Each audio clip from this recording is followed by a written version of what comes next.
Bueno, Maimare Pupeñi Pulamien,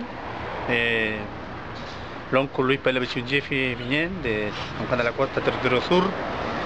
Quiero hacerle un llamado a la sociedad mapuche en su conjunto para el día 29 de septiembre a este gran tribunal por la defensa de nuestro territorio en San Juan de la Costa.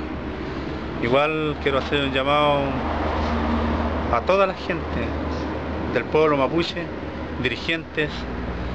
Nadie está excluido de esta gran tarea a defender nuestro territorio sobre los derechos de agua. Hoy día quiero decirles que nuestros derechos fundamentales son los principales, que tenemos que unir nuestra fuerza para defenderlos para nuestras futuras generaciones, y decirles de que nosotros seguimos insistiendo que este es el derecho que nosotros hacemos un llamado a defender la madre tierra, todo lo que existe aquí en ella, y también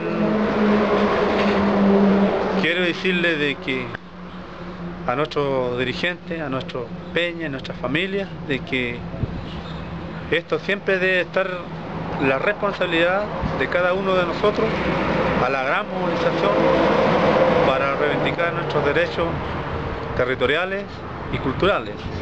Así que un gran llamado para el 29 de septiembre al Tribunal en Punoto. Mañón, Pupeñí y Pulamien.